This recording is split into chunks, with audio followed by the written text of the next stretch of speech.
Yo, what's happening, guys? This is Jason Henry, the Redhead Henry. And wow, what a journey it has been. Lot to go over in today's video. And yeah, we're going to be doing some commentary here. I plopped myself down. It's gonna be 2 hours. I got some water. And I'm ready to go here.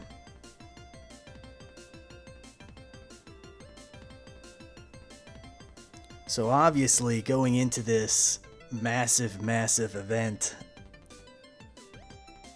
I obviously wanted to stick with consistency throughout what had been done previously in the series. So obviously this quick little intro here it's a long video, grab a snack, that's been done since, oh man, I think it was the 4th Evil Goku animation, 2013 I believe it was, so wanted to kind of hold true with that. Same song, same kind of setup.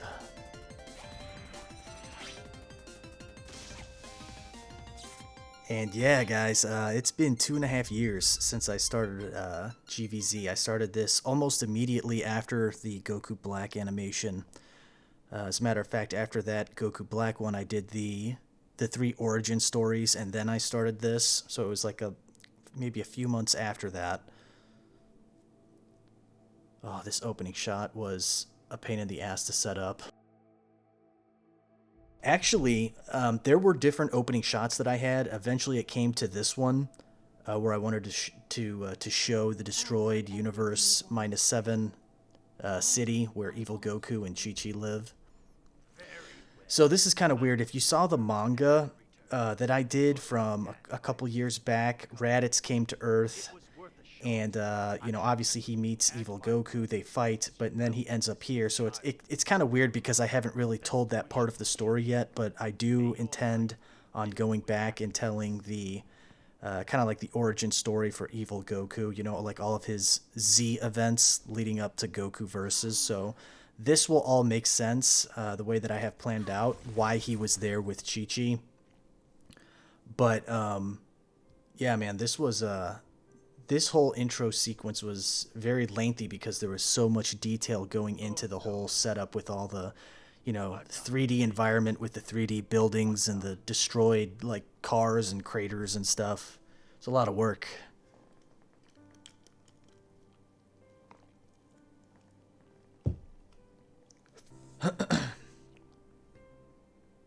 And we got the shot here of Evil Goku coming in, and so he doesn't go Super Saiyan here. He's actually tapping into false Super Saiyan, and I actually outlined this in the PDF document, which was the animation document in the description of Goku vs. Z, and I'll put it in the description of this one too. But essentially what happened was, obviously his power level, he's not high enough yet. He doesn't have enough power to obtain Super Saiyan or false Super Saiyan, right? So if you wanted to get into further details with it, with his S cells, which I really don't care for the whole S cells argument. Oh, this whole shot here, the panning from the left to right is important, and we'll touch on that a little later. But essentially his S cells weren't plentiful enough or mature enough for him to go Super Saiyan. So he's like kind of just like tapping it. In a sense, he's tapping into false Super Saiyan in that split-second moment. He just rages over the death of his wife and just completely obliterates the entire city.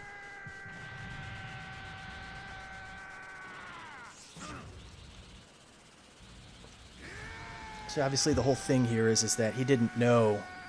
He only acted based on what he saw. He didn't realize that Chi-Chi's death was an accident. Piccolo obviously saw the whole thing. So from that point forward, after he, you know, kills Raditz, wipes out that whole city, in his mind, because the fight that he had with Raditz, I know it hasn't been shown yet, I'll show it eventually, but Raditz mentions to him that it was Frieza who sent Raditz there. Oh, this was actually originally what I'd started working on in 2014, was this whole sequence here, when I originally started production on GVZ. But anyway, so it was Frieza who sent Raditz to go to Earth for reasons I'll get into once I do the origin story. So evil Goku ultimately blames Frieza for the death of his wife. That's why he leaves taking Raditz's space pod off of Earth, and then he travels, you know, throughout the universe, hunting down Frieza, destroying the Galactic Peace Federation. So all that will be explained in the origin story.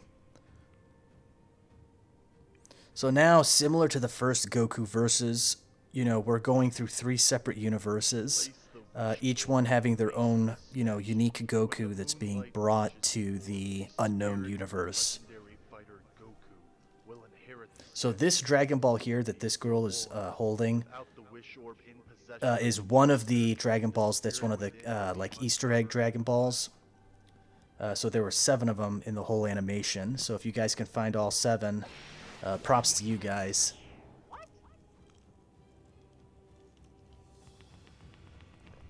And here's the Sonic, the Goku the Hedgehog.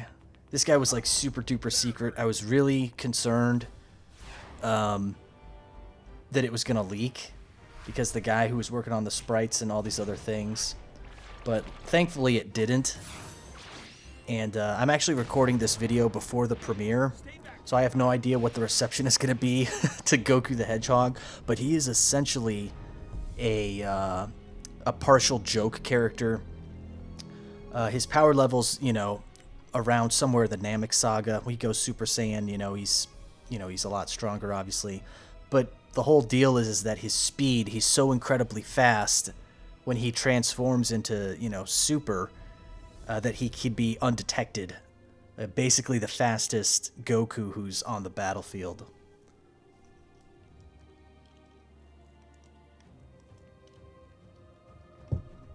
So he's there partially as a comic relief. I needed to have different personalities with different Gokus. Even though they're all relatively the same, I wanted to show their similarities and differences. So obviously Goku the Hedgehog has a little bit of the almost like short man syndrome, and the fact that he's a hedgehog and everyone keeps calling him something else other than a hedgehog, I thought was kind of funny.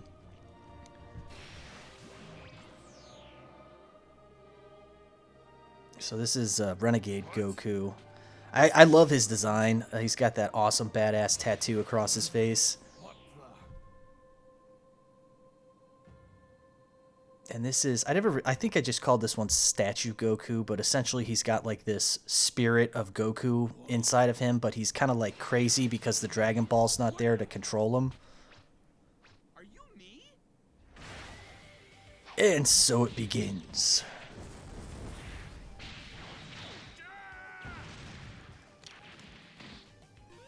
Stay back, fake me.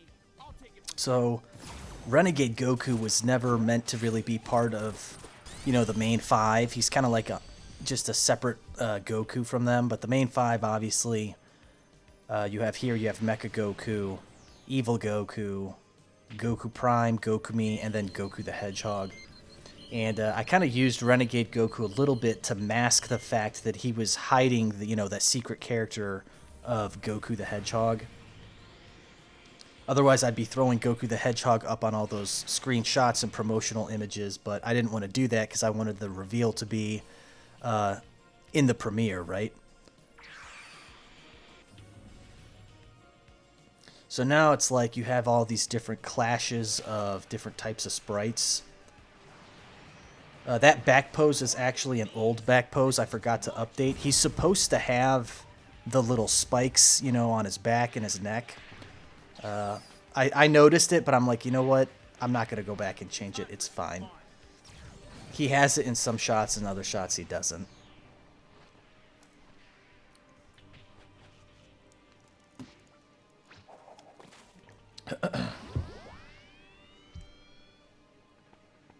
So this, like, blaster gun that Renegade Goku has, like, Renegade Goku's weak.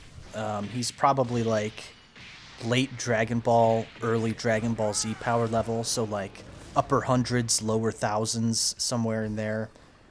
But that weapon that he has is like a unique weapon. It like pulls in energy from the environment around him or something. And it takes a long time for it to build up. And the idea is that once it's fully charged, the energy output that it shoots out, even though it can only shoot like 2 or 3 times, is like massive. So he's able to destroy that statue Goku with that weapon. Oh, no. Not again. And here is Goku Prime.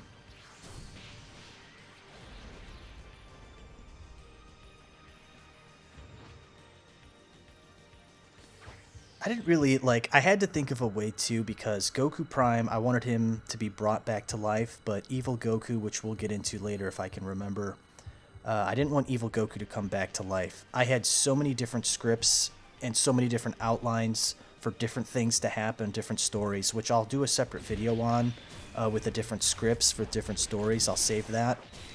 I'll save that for that video, but essentially, I wanted Evil Goku to remain dead and then Goku Prime to come back to life, because obviously in GT, at the end of GT, when you see Goku Jr. and whatnot, even though he doesn't have the halo, we don't really know if he's alive or dead. I had to get rid of that halo from when he died in the 4th one. Echo G's energy levels have raised another 5%. Portals are opening more frequently. Damn it. This blast I must have redid this scene like 2 or 3 times because outrageous situation.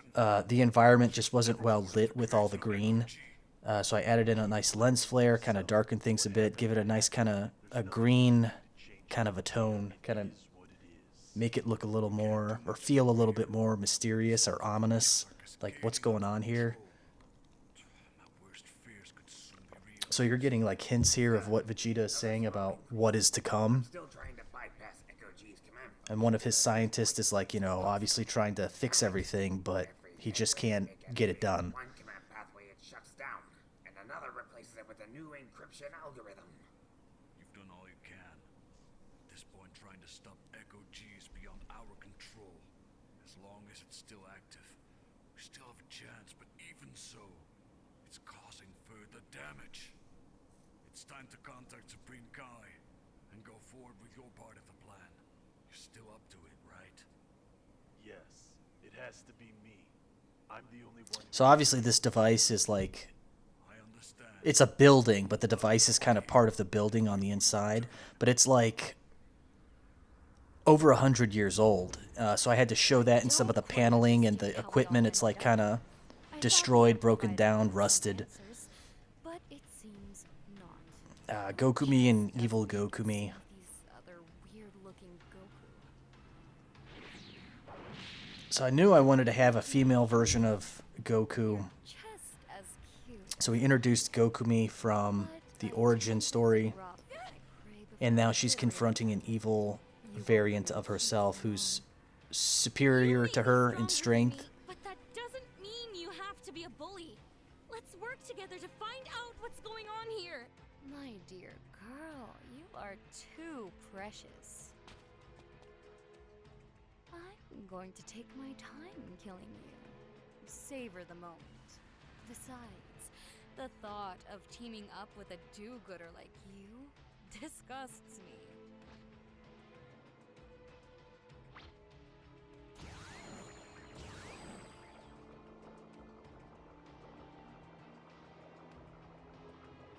So obviously she knows that same attack that Evil Goku has. It's like the, I can't remember what I called it, the Buster or something. My name's Goku, the Speedy Hedgehog. You've got some nerve picking on weaker opponents. Why, you little rodent! I'll blast you away!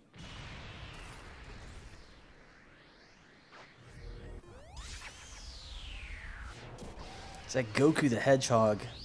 He's got some attacks that are, you know, like similar to Sonic. He's essentially like just a Goku Sonic. Thanks for your help. Obviously, I couldn't put Sonic in this animation, so I just created this Goku Sonic Cover each other's variant. Do you know what's going on? There's the Until the we proper ended back up in this pose. place? Not a clue. But I was racing down Snake Way and protecting King Robo-Kai from Dr. Freezer. yeah, so there you go, Dr. Freezer, King Robo-Kai. I think he had Tails is named Krillin. Just a human girl with rad-looking boots. I'm Gokumi, and I'm actually a Saiyan. and So not it was fun, kind of going in and doing that, like kind of changing stuff. Same with the female I think a lot Goku. of these other versions obviously, like, you know, words were different for her in her universe. So instead of Kaioken or Kaioken, it's Ketsuken. Dragon emeralds? I'm You know, like, because obviously you have a clash of universes and whatnot. So here they're talking about the dragon emeralds. So it's like, what the hell is a dragon emerald? Well, it's like they're like a combination of the Dragon Balls mixed with the Chaos Emeralds. And if you hold one, apparently you transform and you become super. Who's this guy? So things like work differently. Yeah, what's up with those metal implants in his body? Hey, buddy, do you need a good surgeon? Perhaps some moisturizer, especially around the parts where your metal meets the skin. That might get a little inflamed around that area. I feel like you unquestionably need a good mechanic. I know just the two-tailed guy to do it. His name's Krillin. Goku, I don't think he likes being talked to like that. See, this Goku the Hedgehog is just a smartass. On me. You don't have to worry about paying me back. I'm pretty confident your rings aren't compatible in my universe anyway. Yeah, he's pissed. Yup, he's upset. Okay, so this cave fight. So there you have like this fox Goku. You know, like maybe the Saiyans are foxes from the universe he's from, and then you have a female Goku Black. But now we have the reveal here of a super variant of evil Goku. And I talked to Numbers, who was the creative consultant on this animation. And he basically, his role was to, because I had so many ideas and concepts, I needed him to help rein in what might work and what wouldn't. And I got to thinking, I'm like, okay, well, we have to look at the color palette. If we have an evil Goku who can use Super Saiyan God, the opposite of red would be blue. But then when you look at the color palette differences between Goku Prime and evil Goku, what's red is blue, and what's yellow is red.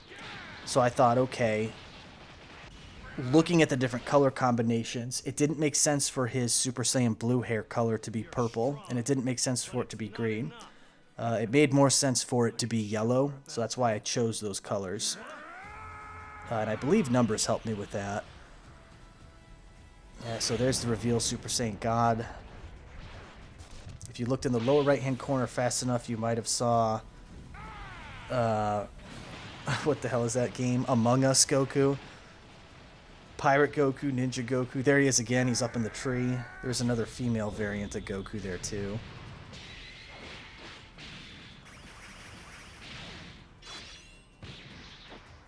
Boom. He just took that sword and, like, impaled that Goku, like, right through his entire body.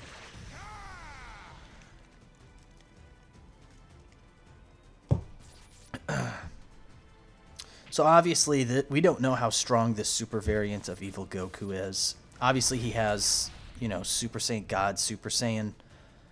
And I've said this many times, because Goku Prime and evil Goku have been fighting each other for the past, you know, over 100 years post-GT, I think it makes absolute sense that they would be so much more superior in strength to the super variants of say, for example, this, you know, super variant of evil Goku and Goku Black, until he starts to get those different transformations. So that whole thing with the ring there, it gave Gokumi a permanent power-up boost increase. So she's essentially at this point gone from the Saiyan Saga power to like early to mid Namek Saga power, so she stands a little bit more of a chance against Mecha Goku. Actually, that's what it was. With the colors, it wasn't Numbers who helped me with the colors. I think we talked about it, and then I actually had another individual help me with the colors for the hair. How can your Super Saiyan 3 generate that much power? My God powers are far beyond Super Saiyan 3. This is impossible. I think it has something to do with the way power scaling works in your universe. Yeah, see, that was the whole thing. The power scaling's different. It's just so, like, and I think I outlined this in the document as well. Obviously, you're going to have a clash of different universes that's going to cause inconsistencies and chaos between things. So out of all of this inconsistency, I tried to bring at least somewhat of consistency.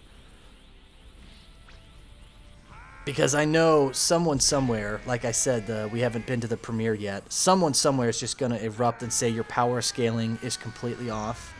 It really isn't. If you go back and watch the entire series from beginning to end, I think it makes perfect sense, and I've always tried to stay true to the power scaling from the anime and ensure that I'm doing justice for where I think characters would be in conjunction with the fan characters that I've done.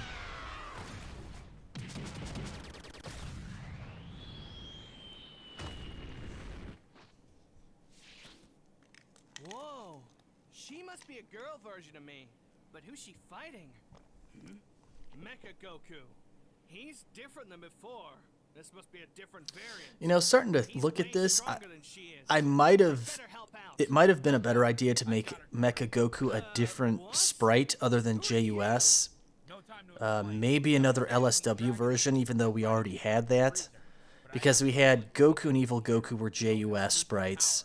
The Sonic Goku is whatever he is, whatever style. And Gokumi is kind of a hybrid between LSW and JUS.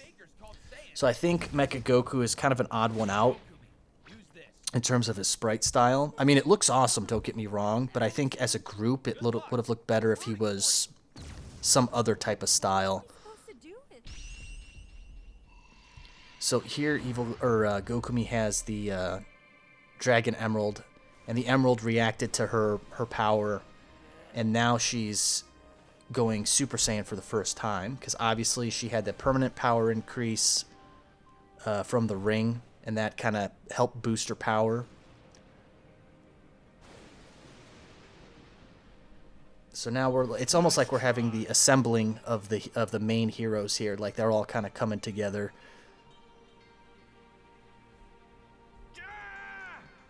Nice little like flashback of how Evil Goku lost his arm, and then the first episode of the origin story.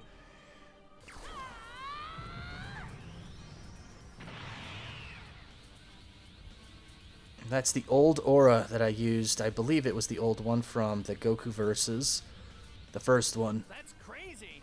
She didn't need to experience the pain of loss to transform into a Yeah, I wanted to bring up pain of loss. I hate the whole tingling in the back sensation thing they did in Super, so it's like, you know what? It was pain of loss. That's how I remember it from Dragon Ball Z.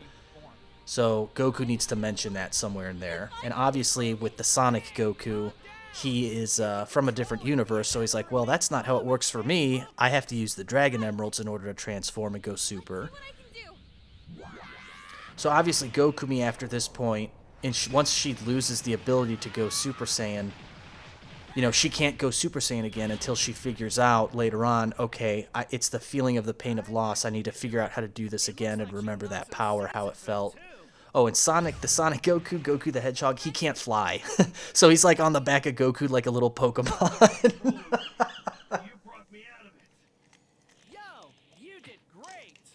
So she knocked some sense into Mecha Goku, and he's like, you know, not under Frieza's control anymore. Try using the feeling that you've lost something very special to you.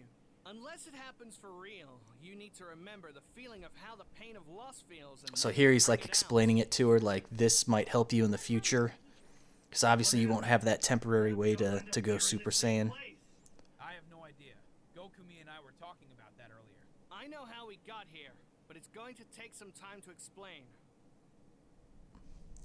And now we're about 20-something minutes in, 25 minutes or so. And now we're finally getting to Evil Goku, who is still in his realm.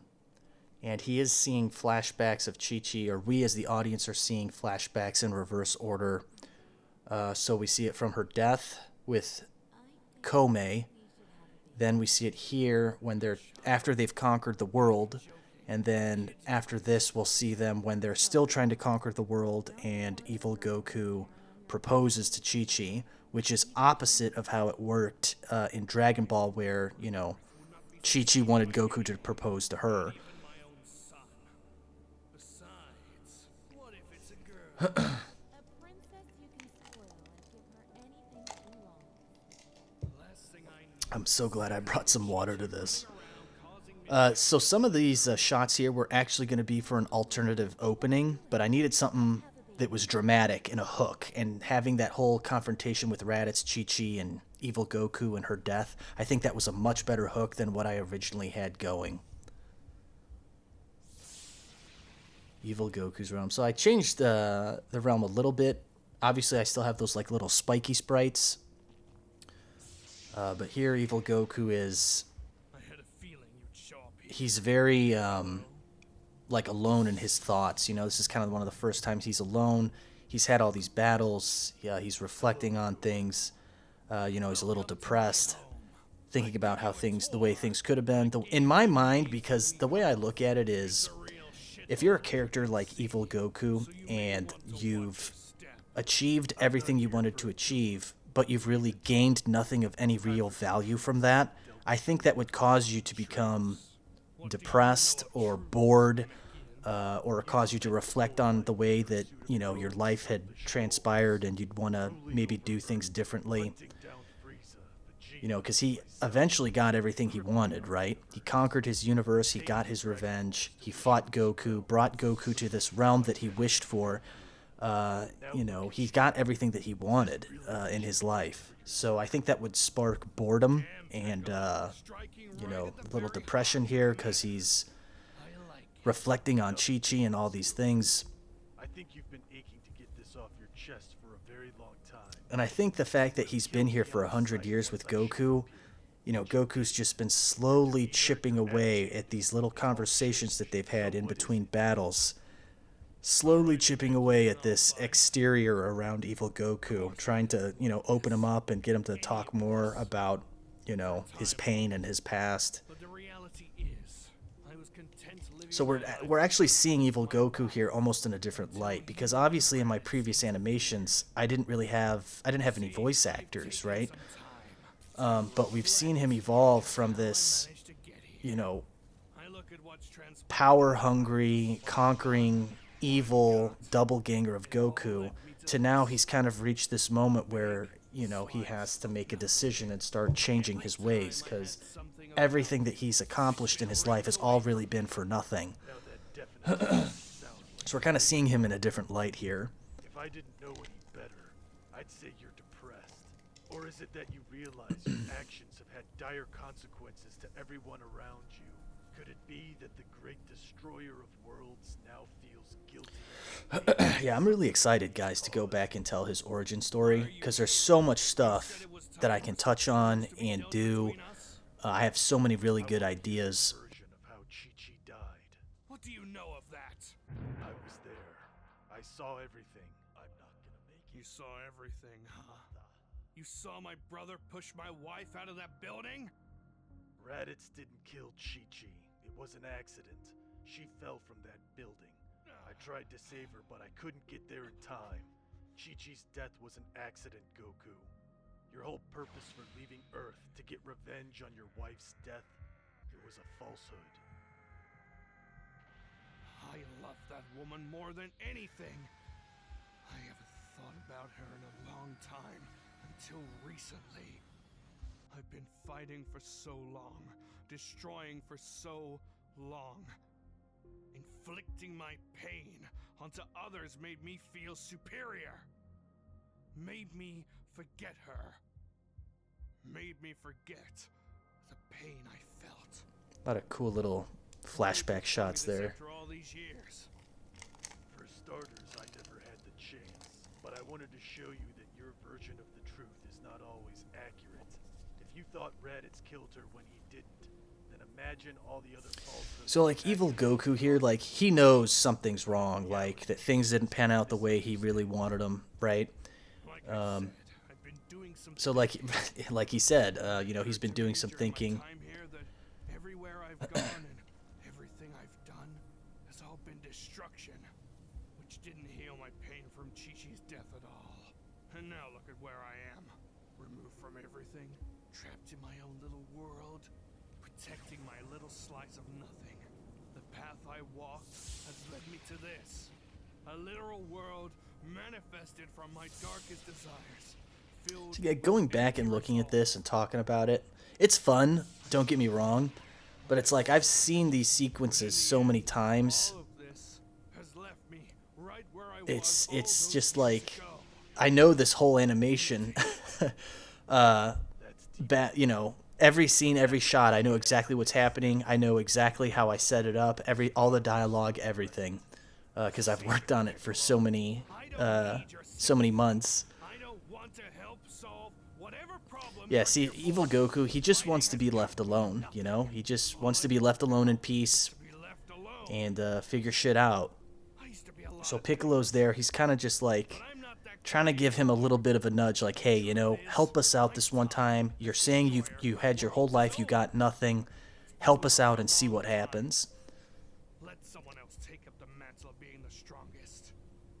I want no more part of it. And, you know, he's got to come to the realization that Goku has been his friend and has been trying to help him get over his pain over the last 100 years since they've been fighting against each other. And that he needs to acknowledge that, and acknowledge that, you know, Goku, even though they both had completely different lives, you know, that they are somewhat the same, regardless if they are on different journeys. Even though they share the same title and whatnot, they kind of have like this mirroring reflection of one another. And that had things just been a little bit different for either of them, their lives could have been reversed. Goku Prime could have been evil Goku, or evil Goku could have been Goku Prime. Had things just been a little bit different. So now we've come to Goku Black. And he is a definite cheat code, this version of Black. You know, he's embraced wanting to be more like Goku, wanting to be immortal, wanting to be flawed. I think that's the biggest thing. He's embracing the flaws of Immortal and of Goku. Unlike the other Zamasu from the anime or the manga, you know, this one, he's rejected the Zero Mortal plan. He wants nothing to do with that. He's just this crazy, obsessed Goku who wants more power. So here's the super evil Goku, and he's done. He just gets lasered in the head.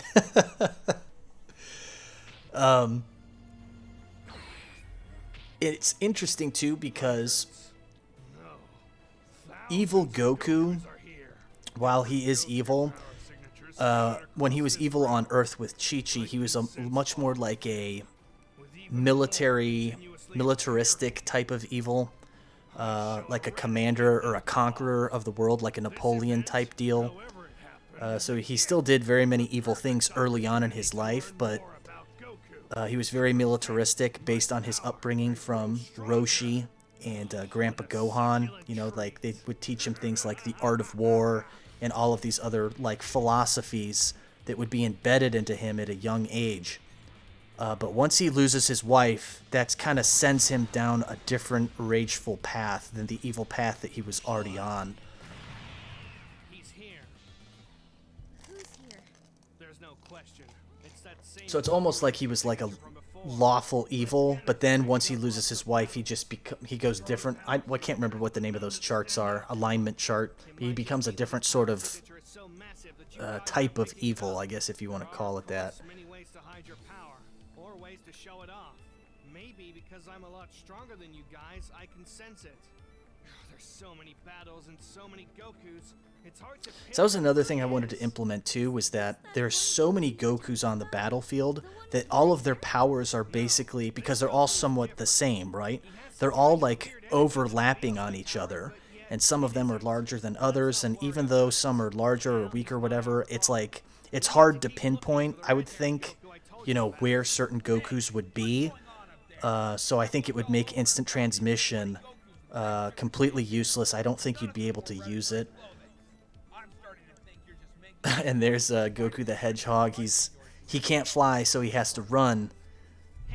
And he's kind of got like that short man syndrome a little bit. He's up there or down there yelling at him. Battle is happening over there.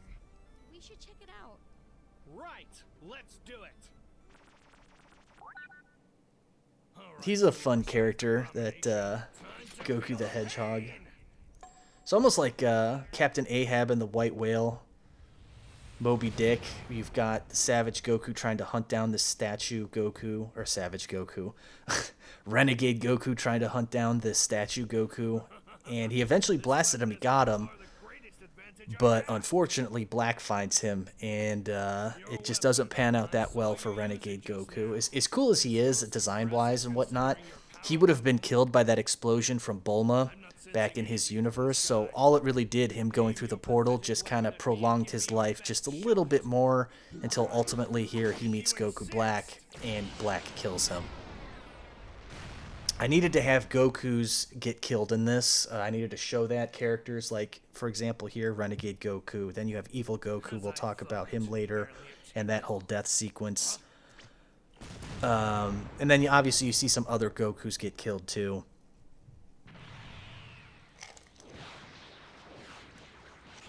So Black is like leagues ahead of Super Saiyan Blue here, obviously. So you see two different Super Saiyan Blues. One's a stick figure one, and then you have another older sprite. Clash of different styles. And now we've got Mastered Ultra Instinct Goku. So I knew I wanted to have MUI Goku in this. I obviously didn't want to spoil it for anybody. And I knew I wanted MUI Goku to be the... I think this is the Extreme Buddha 10 one, right? And I wanted him, he is stronger than Goku Black. I wanted him to verbally say that. He knows it, the audience knows it. And obviously Black at this point, you know, he thinks that Ultra Instinct, that only the gods of destruction have it. But as he fights MUI Goku, you know, he gets stronger. And I think he closes a very large gap between the two of them. But I think by the end of this little fight that they have here, I would say that Goku Black Super Saiyan Rose 4 is either almost as strong or just as strong as MUI. I don't think he would... let me rephrase. I don't think he's as strong as MUI Goku from here. And we actually don't know, like, what time period this MUI Goku is from. So I don't think he is as strong as him, but I think he closed a very significant gap that was there between the two of them. So the way that he kills him, which we're about to see here in a little bit, is that, you know, he takes a sensu bean, puts it in his mouth. So once he gets hit by that Kamehameha, you know, he's taking the full force of the Kamehameha. He's getting healed from that injury, from the attack at the same time, and he's growing stronger at the same time that he's taking that attack. So at that point, MUI Goku is just depleted in power. He transforms back into base, and that's when Goku Black moves in for the kill, surprises him from behind, you know, stabs him right through his chest. So no, I don't think Goku Black is stronger than MUI Goku here. I think he just, he played his cards right, you know, ate that sensu bean at the right time, and defeated this version of Goku. And like I'm showing here, I don't think Black at this point, especially my version of Black that I have here, I don't think he would want Ultra Instinct. Because Ultra Instinct, you know, you're separating your mind and your body to move, you know, you want your body to move independently. So I think he would see Ultra Instinct to be like, I don't want that. I want something with more raw power. You know, something that's more beastly, like Super Saiyan 5 or, you know, something else. So obviously he doesn't get Super Saiyan 5, but we'll talk about that later. The mutated Super Saiyan 4, or corrupted Super Saiyan 4. Used you for her own purposes of wanting to take over the world. I don't believe you. How do you know that? So here we have the reveal that Chi-Chi was essentially using Goku for her own goals. Now, she did care for him, but she used him.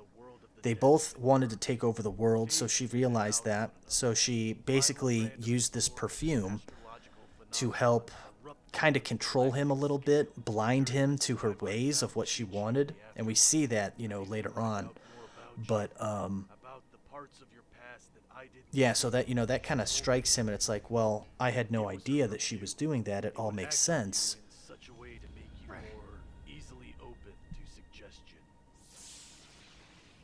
So, you know, they may have seemed like they were the perfect couple, but in reality, she was really using him. So now it's like evil Goku has to confront this, and it's like, well, it's been over 100 years since her death, like 130 years, and I've done all of these terrible things throughout the universe. I realize it. It was present in many of our conversations.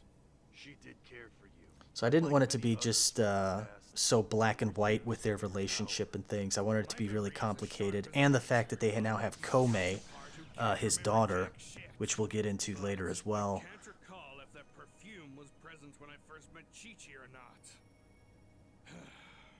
It doesn't matter. None of this matters anymore. It was decades ago from another life. You deserve to know the truth, Goku. There's a lot going on here, actually. I forgot to tell you guys that earlier, with the camera angles that I was doing between the conversation between Piccolo and Goku, or Evil Goku. If you go back and watch the first sequence of this when he comes in, like some of these overhead shots, the way the camera is rotating above them, like Evil Goku is, you know, at one point he's rotating higher than Piccolo, showing that he has the advantage in the conversation. And then, you know, the camera rotates the other way above them, then it shows Piccolo above him, so he has the advantage. So it's like, it's almost like they're having this verbal, mental sparring match between each other through these whole conversations. And then by the end of it, you see this camera angle where they're both equal at level. So it's like they've kind of come to terms with their conversation. They've both said that what they wanted to say. You know, hopefully Piccolo got through to him. He wishes him the best. And that's it.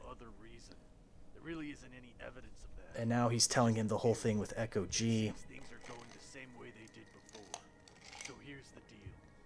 Echo G. So I think that's the whole key here is that, you know, Echo G was really, you know, present in almost all of the animations, but it later gets revealed as the final antagonist of the entire series. And I think that was a cool concept to do. Like it's like this energetic body, and the fact that it can tap into 0 point energy, which we'll talk about later as well, means that it has almost like this unlimited type of power source and can harness energy, manipulating it like unlimitedly, like infinite energy type deal. But I think the fact that no other Goku could defeat Echo G except for Evil Goku, not because Evil Goku is stronger, but because his energy signature has a certain, you know, wavelength or frequency, or there's something about his energy that is what Echo G was originally targeting throughout the multiverse continuum. So I think the fact that only he could stop Echo G because of his certain energy frequency or his energy signature, I think that was key to this whole thing with defeating it. And obviously here we're setting up, we're shadowing the fact that Echo G is developing some kind of consciousness, even though Piccolo says that, you know, he doesn't believe that, even though Vegeta believes it. So there's these little hints along the way that they are signifying something big might be coming later. That's all I have to say, and that's all that needs to be said. Vegeta and I took the liberty of... Oh yeah, so Piccolo gave Evil Goku, you know, new set of clothes, new boots, that little clicker device so that he can go to the unknown universe. He gave him the Malrupt juice, which we'll talk about later too. And then also he gave him that letter from Chi-Chi. So Chi-Chi wrote Piccolo this note to give to Evil Goku. And I did write out the whole note. Maybe I'll let you guys see that one day. But essentially the note acts as a test for Evil Goku. Chi-Chi's basically saying, look, I know I screwed up. I'm here in heaven. Our universe is in chaos because of you. And it's, you know... she's like, I want you to, if you can stop Event Madness, please do that. And it acts as a test for him because he either needs to accept, you know, things happened and he needs to move on from Chi-Chi and from that, or he needs to, I totally lost my train of thought, or he needs to accept that Goku was his friend and was to help him to try to move on from that so that he doesn't make the same mistakes again, that he just needs to move on. Oh my god. This whole shot here, it's like, I don't know how long it was, like 20, 30, 40 seconds. All these Gokus fighting in a complete 360-degree environment, 3D space and After Effects. Guys, I can't tell you how slow my computer was animating this sequence. This was such a pain in the ass, I kid you not. You're seeing, you know, like all these Gokus fighting. I'm in this, right there. You just missed me. I was at the bottom of the screen. This was a nightmare. this whole shot, seeing all these Gokus fighting, and there was no cuts. That was what made it so so difficult. So here's like a demon version of Goku. I did his voice here. So he's not that strong, obviously. He's probably Namek's Saga power somewhere in there. I guess we're even now. So there's like all these fights that are going on. And here's Meta Gokumi. I love this design. This is probably my favorite design. So I created the original base sprite for Meta Gokumi, right?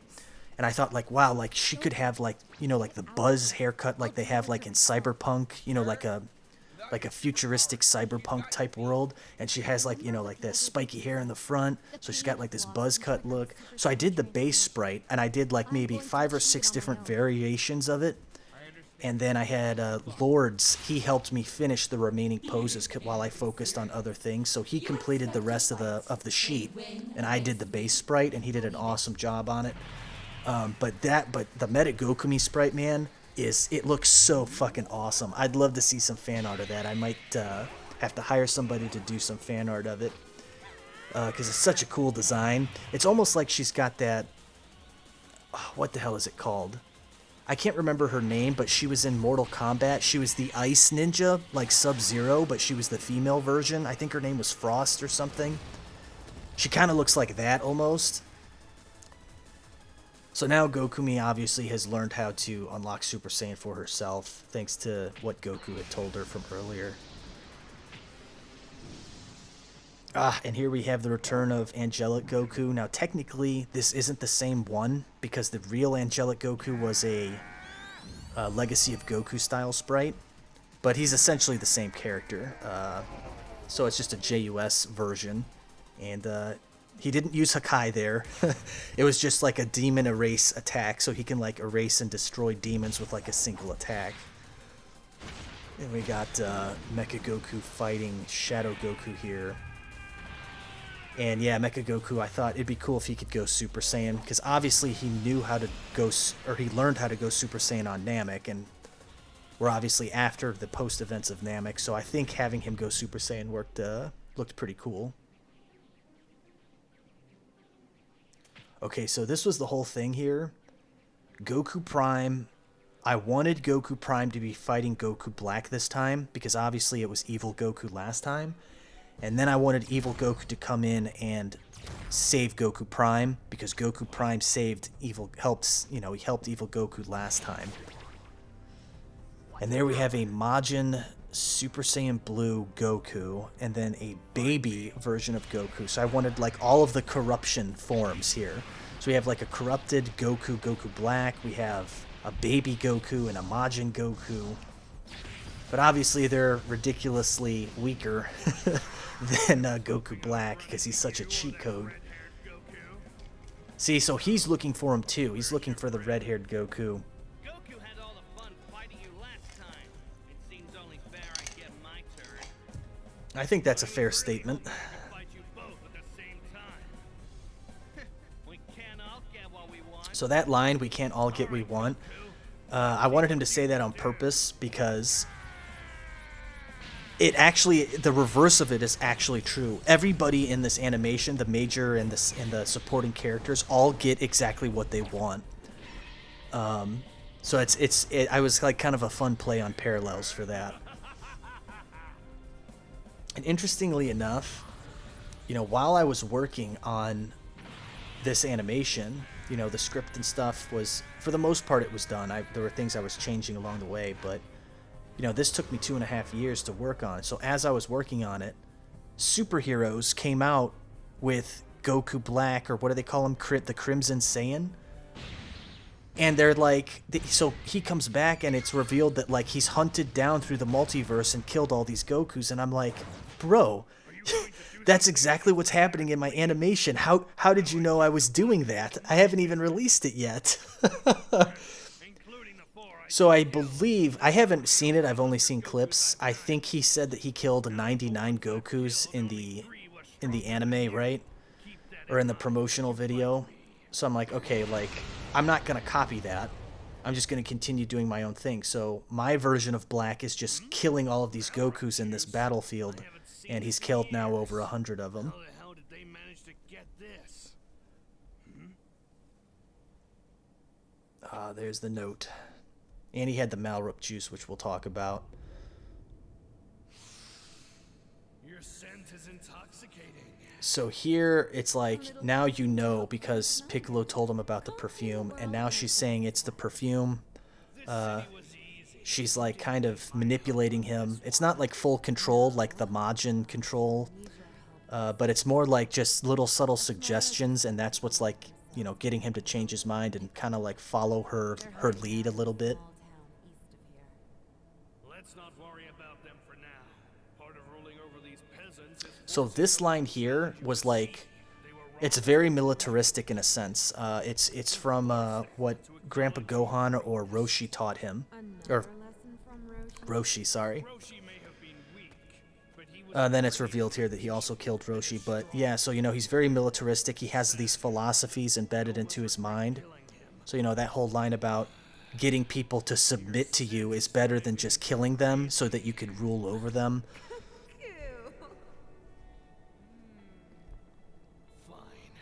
Of course, like I said, he kind of diverges from that whole mindset and becomes, you know, a different type of evil once he loses Chi-Chi, but he's still evil here. It's almost like an ass shot. He's grabbing her ass. Then the world will be ours. I loved making these destroyed cities. It was hard to find some good sprites for it, but the destroyed city look I really enjoyed doing. I thought this was so this was so stupid. I found it off a woman's burnt corpse. it looks a little better on her than on you. I needed to have like some kind of happy Goku moment, but it's like a twisted, demented kind, you know? Because like Goku has those moments all the time in the anime where he's like really dumb, right? So I wanted to have like kind of like that, but it's like, yeah, I found this ring off an old burnt corpse. It looks good on her than on you, because he's sarcastic. Evil Goku's very sarcastic too. And I like his little hut here. I won't lie, I did a really good job on his little base.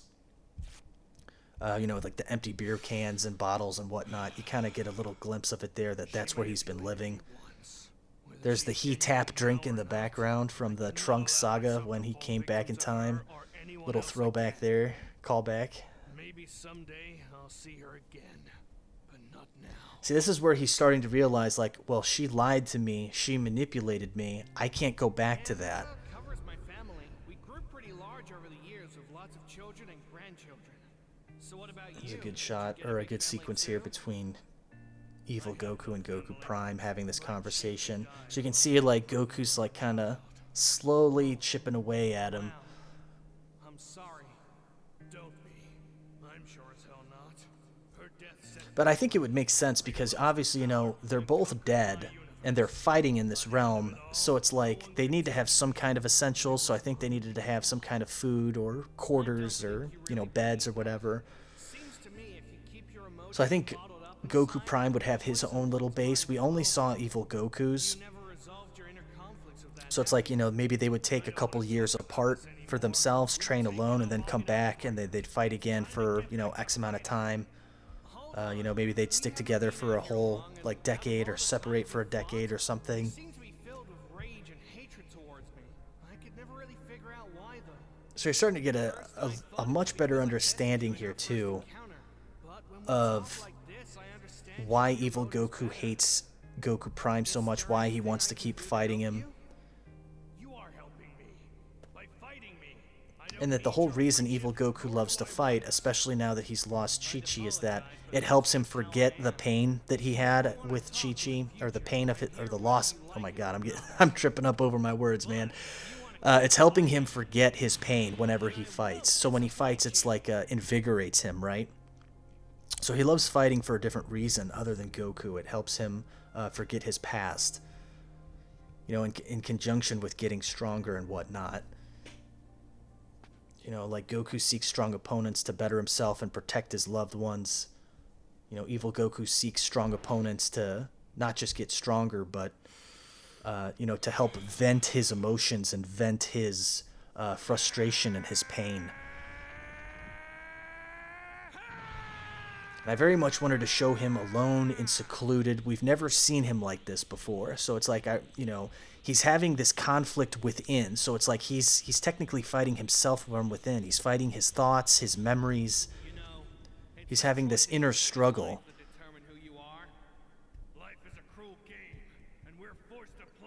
I added his that Majin Buu cloak back to him in this sequence. Originally it wasn't there, but I decided to add it as a throwback to Goku vs. Evil Goku 4 and the Majin Buu animation.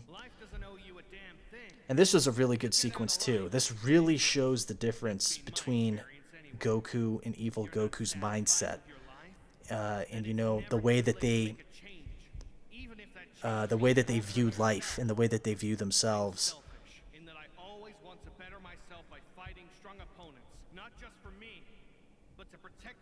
And I think this is really important. I think a lot of people misunderstand Goku's character.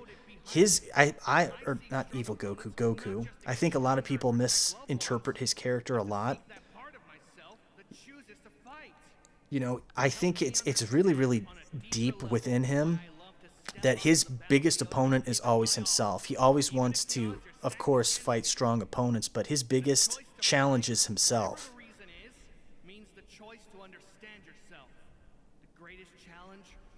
I did my best to try and convey that in the script here. And I think it made sense the way it turned out. You guys will have to let me know.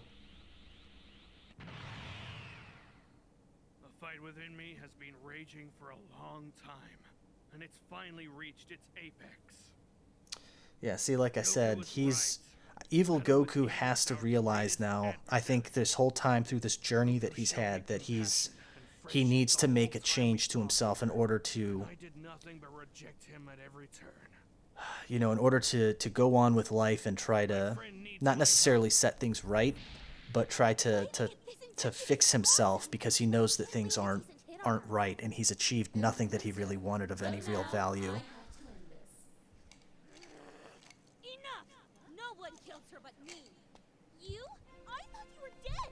And then the evil Goku comes in at the end. We got another butt shot coming up here. She's got her all battle damaged look going on. But so she survived that attack from Goku the Hedgehog, and she can also go Super Saiyan. So now Gokumi and evil Gokumi are roughly the same in power. And they obviously overpower Meta Gokumi here.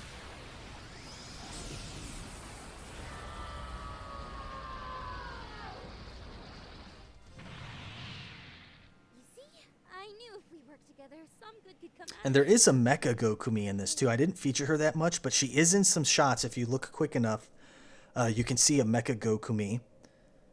I was going to do Mecha Gokumi and Meta Gokumi against Evil Gokumi and Gokumi, but I just didn't have time for it. It just wasn't going to fit in. From a Goku who looked vaguely familiar to your red-haired friend. So now Goku Black has had his fun, or he's allowed Goku to have his fun. And now it's like, okay, now it's my turn to start, you know, beating up on you a little bit. Because obviously he's vastly superior to Goku in his Super Saiyan 4 form. And this is where everybody stops kind of fighting. All the battles kind of take a pause. And everyone realizes, like, holy shit, this guy's super strong. What the hell's going to be the outcome of this battle? You know, everything's getting blown to bits. This fight is beyond us. See, they don't really know, like, Gokumi and them, like, because it was hinted at earlier, like, they can't sense some of these power levels because their power levels are just so large they can't comprehend how big they are.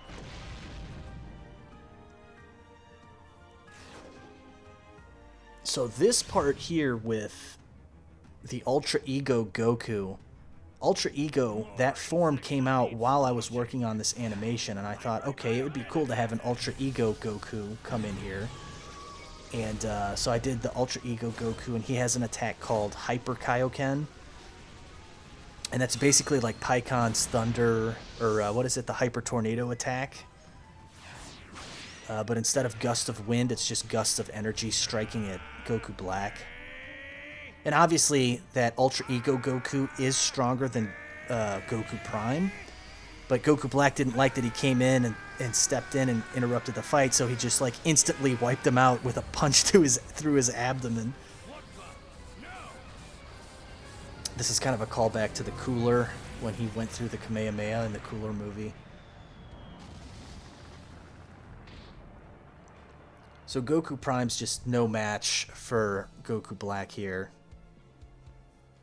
There's a couple of different Gokus. Kirby Goku. Take a good look at him. For what I'm about to do to this Goku will happen to So he's trying to like make an example out of him. stand and fight me or run and hide. It makes no difference to me. I will slaughter all of you and become the most powerful Goku in existence. Like how that little sequence turned out there. It turned out good. This sequence I really like too. This is one of my favorites. It's just, you know, him putting his clothes on. He's getting ready to go, getting all his shit together. And then this thing here, I knew early on that I wanted the last final shot to be Evil Goku was here and have him carve his name. So you see him carving it, but you don't know what it says. You don't know that he's saying Goku was here. And then at the end of the animation, obviously it shows Goku was here, fade to black, Evil Goku.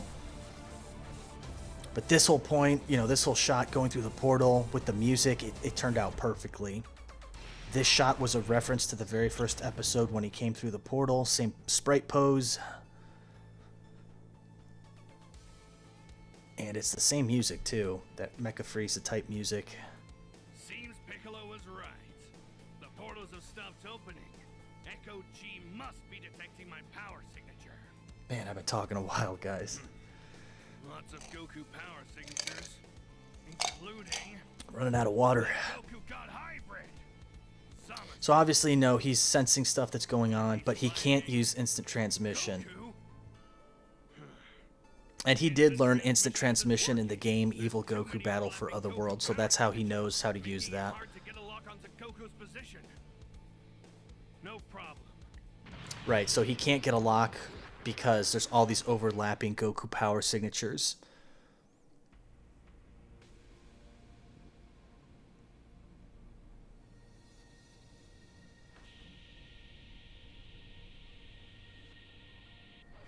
Just slowly gliding over.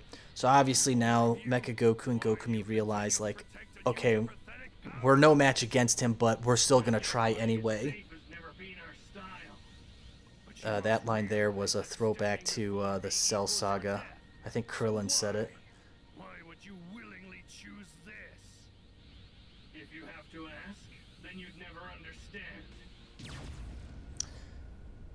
He gets his arm blown off, kind of symbolic, almost like in the Star Wars when they get their hands cut off, because later Goku Black gets his arm ripped off by Savage Goku. This is a new power. It's like an energy telepathy type thing, like the Force almost. You know, his eyes glow pink, and he's able to manipulate the energy around said character and have them like fly away like the Force, like he could move them around. Die. What?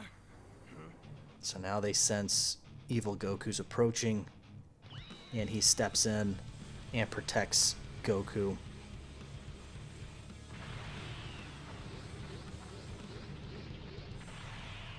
So this whole conversation is really, really fun between Goku Black and Evil Goku. And I wanted to throw in a little joke here, too, between Goku Prime and Evil Goku. It's kind of like a humbling moment, almost. He's being kind of sarcastic and smug here with Goku. Like, yeah, you've been getting your ass beat. I'm here now. Don't worry about it. Get me one. My health will be restored. But you know, he's just having fun. Evil Goku is, I think. He's not as uptight, I think. He's now realized like Goku is his friend, To prevent you from healing. or has tried to be his friend for the past 100 years. Joke? Perhaps. That was such a terrible. So he's just trying to cheer him up a little bit here. That's enough chatter, Goku. It's time to stand and face me. And Evil Goku's like, you know, I don't answer to you. I'm gonna sit here and talk to my buddy. Reminds me of someone You I know, Goku's like, somebody I know. It's you. You have so much ego. Let's find out. So now he stands up and he's all smug and sarcastic with him. I forgot you were there. All your cowering behind that Goku meat suit really makes you invisible. The Goku meat suit. Such defiance. I love it. It will make killing you that much more satisfying.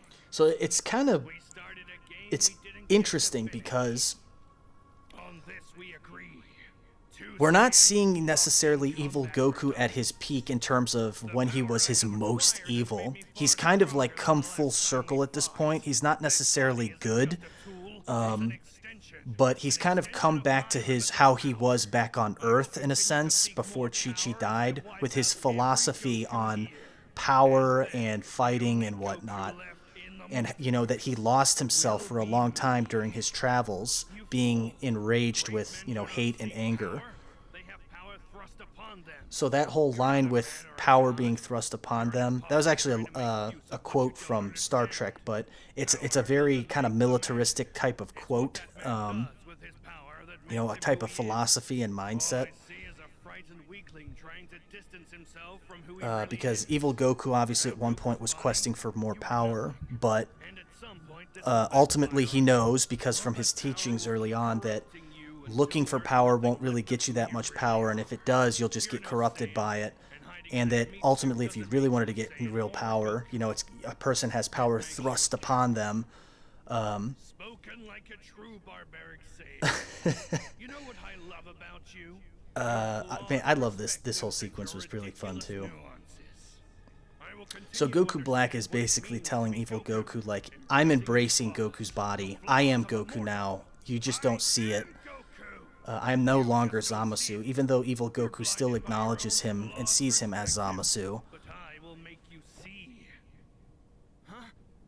What is that? Okay, so Malrup juice. So here we go. Told you once I spent a So year I in a will deep be touching on this in Evil Goku's origin story, This drink is harvested and but the created drink itself, if you guys read the PDF document, again, I'll link it down below. This is just a temporary boost. The drink is harvested and created by demons in the demon realm. It gives demons a permanent increase, but only by, like, you know, 5%, 10%, if they consume enough of it and if it's been brewed correctly. But if you're not a demon and you drink it, it gives you a temporary power boost. So I needed Evil Goku to get a power boost, and it was always planned for him to have a demon form, even years ago from 2014, for him to have the demon form. I wanted him to have a new form that was unique only to him and was not like Super Saiyan 5 or Super Saiyan God or anything like that. You're full of So I think the demon form fits him perfectly. He spent time in the demon realm. That's going to be in the origin story, like I said. destroyer of worlds. And now it's like once he drinks it, Shatter every bone he's kind of gets this almost like a personality change, because it brings to the surface all these deep emotions and thoughts, and it amplifies them. Not just his power, it amplifies his emotions and stuff too. So we're kind of seeing him here, how he was at his peak when he was evil, in terms of his, you know, personality and whatnot, which we never really, we saw it earlier in the series, but so now he's like got the demon form, you know, his hair's kind of spiky. He's got this big ass like grin with these fangs.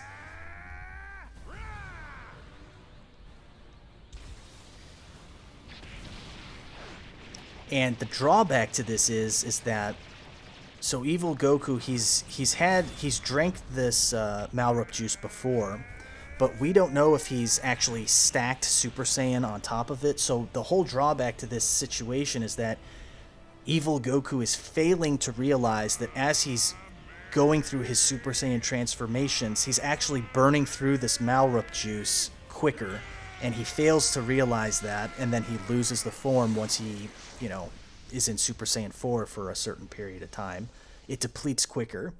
So if he had just stayed in his base form, he would have stayed in his demon form much longer. And I thought that would be interesting too for him to, lose the form that way because he's burning through it much more quickly. Over 100 years ago, I was a So yeah, see, like now he's like boasting. He's really in his element now. We're seeing him at like his peak. I destroyed and conquered Earth as a young man and ruled You know, he's like, he found these rocks on the side. He's like sitting on them like a king on his throne.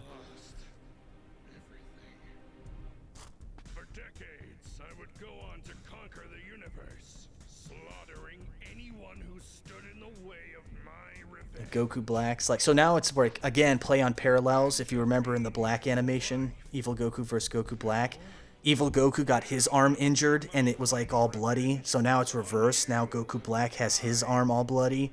There's a lot of those parallels in this animation. A lot. It's impossible for me to call them all out while I'm talking about stuff in this stream, but there's a lot of them. You're gonna die today, Kai. So he's going from Super Saiyan, and he's just skipping straight to 4 at this point. He knows not to mess around anymore. So now he's going to go all out. And I don't remember what I said in the document, who's stronger, Evil Goku or Goku Black. I think I said they were about equal in power, or Evil Goku was slightly stronger. Ooh, yummy. But now everyone on the battlefield is watching the fight go down. You know, these three guys, Goku Mecha Goku and Goku Prime, they're still out. And he's got the red eyes. See, I didn't want him to have too much of a change with this demon form. I wanted the demon form to be really subtle because it's just a temporary boost. It changes the color of his ki to red and black. Man, that sequence was... that explosion of all that stuff was fun to do. He gets his red eyes in Super Saiyan 4. Almost like from, Garlic Jr. when they get bitten. They all get, like, the red eyes. His pupils and his eyeballs, they all go red. He's got these, like, violet bolts of electricity that are present only when the aura is there. So he's, like, having fun, enjoying this battle. He knows it's, like, going to be over for Black soon. And obviously he knew that those things were going to launch at him, so he quickly went up there and hit Goku Black. The demon form was fun. I can't wait to do his origin story and go back and explore that more. So now he lost it, and now he realizes, shit. My Super Saiyan forms must have drained my demon powers. Yep, there it is. My Super Saiyan forms drained it.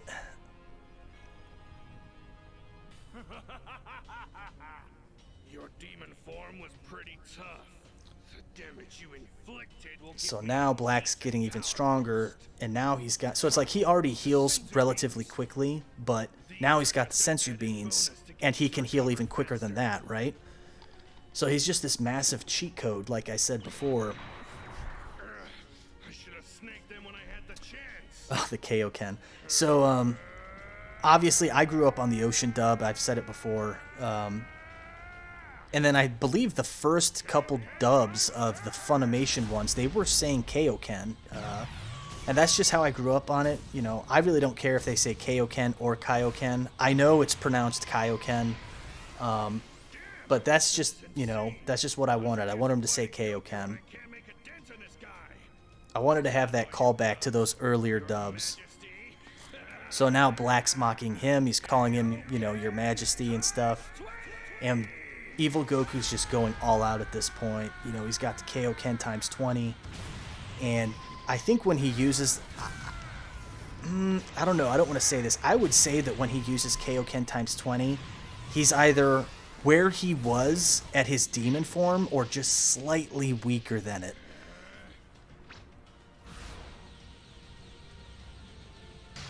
Because obviously Goku Black had to use Kaioken, and only just Kaioken 1, just to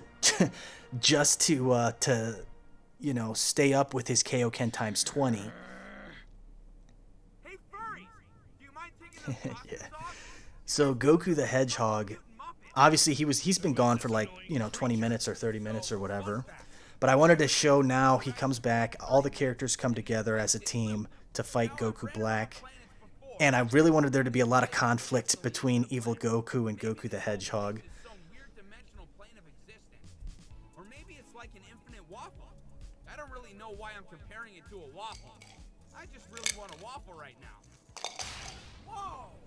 So he's starting to get annoyed here with this Goku the Hedgehog. You're the red-haired Goku we were looking for. So actually, those lines of dialogue were recorded before I realized that I wanted to have him come in when he was a Super Saiyan 4. So I'm like, you know what, I'm not going to change it. We'll just, because he's kind of a comic relief character, I'll just have a little speech bubble pop up that kind of explains it. You need me to run interference? We need those senzu beans. Say no more, Red. I've got this. I'm the fastest thing in the universe. So now he's got, we don't know, actually we do know, I never explained it. He only has 2 Dragon Emeralds, so obviously he gave the first one to Gokumi, and he's got the 3-star one, where he can go now super for himself. So he doesn't have any more after this, but the idea is that once he uses the Dragon Emerald, he becomes so fast. Like, even here, he says, I'll be back in a second, and then, like, less than a second later, he's already back. Because he gave the sensu beans to Gokumi, Goku, and Mecha Goku. Sorry, Pinky. I'm just gonna keep So it's just a lot of fun, like, little dialogue exchanges here. He's calling evil Goku Red. He's calling Goku Black Pinky.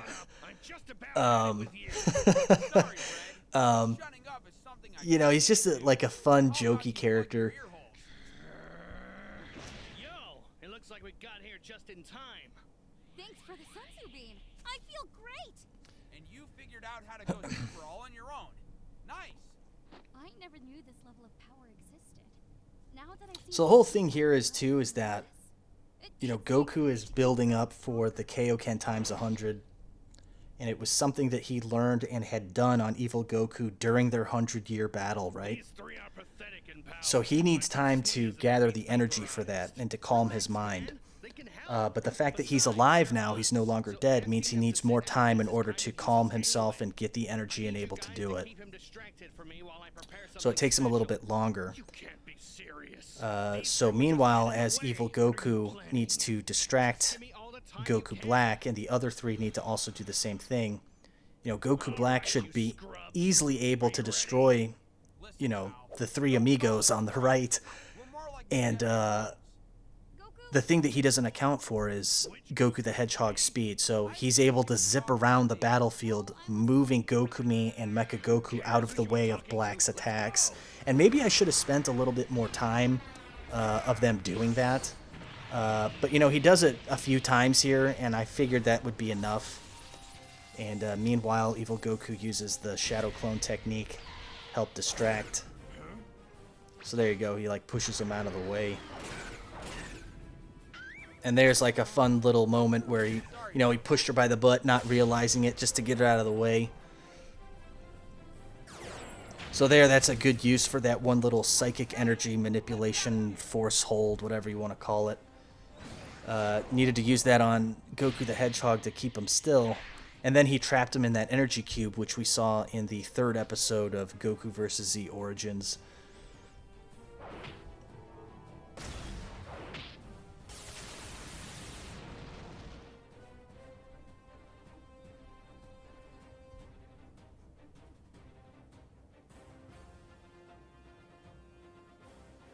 And something I always try to do with my animations too is sync what's happening on screen with the music. You know, like with the beats and whatnot. So as the music transitions into something else, then the scene transitions or the shot transitions into something else. So if you really pay attention to what's happening on screen and match it with the beats of the music, it makes sense. So that's kind of like a reverse callback on when Goku used the instant transmission Kamehameha on Cell. But instead of going from above to below, evil Goku goes from below to above, shooting the beam down. And obviously Goku Black, you know, he let him hit him just to see if he could do any damage to him. Damn! There's a bunch of different Gokus there. There's actually the USA Goku that I use whenever it's 4th of July. I did a quick little sprite of him. Oh, Bearku. Thanks a lot, Bear Virgin. So Bearku is also kind of like a funny little thing I wanted to add. What's that? You hear a calling from another And he does like a little tiny roar, and then Goku the Hedgehog is able to determine what he says, like this whole long speech from just that one little roar, and then he dabs out, like floating away. And a little bit of a fourth wall break there, and then back to the action. I don't know if that really played off as funny or not, but anime has a lot of those little moments in it, and since this animation is essentially, you know, like an anime, it plays like an anime, I have to throw in those little moments like that.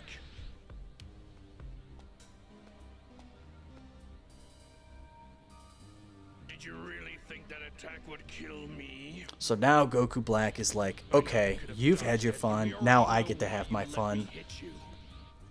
He realizes that evil Goku can't deal any more damage to him, so now he's like, that's it, now I get to inflict as much damage as I want on you and kill you. No more games. Now you will suffer. Oof. That one must have hurt. Got the blood shooting out of his mouth there. So now he's just, you know, he's having fun, he's picking them apart.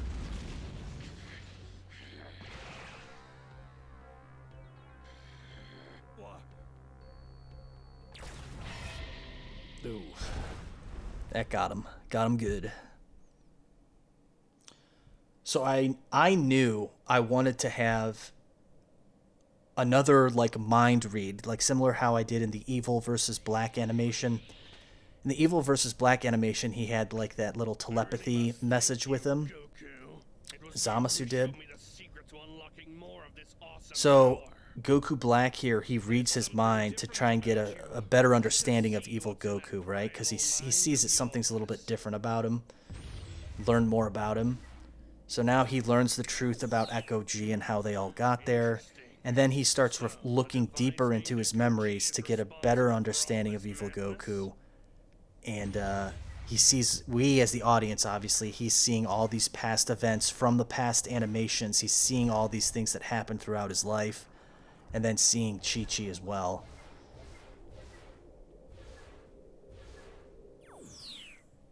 So I thought now it's time to really make this tension, you know, like over 9,000. He's really going to start hitting it home and start bringing up Chi-Chi and start really driving home like some tension here between the two of these characters. Get out of my head. I've moved on. I'm here for me. After understanding you better, you and I at one point were very much the same. You seeking revenge and conquering your universe.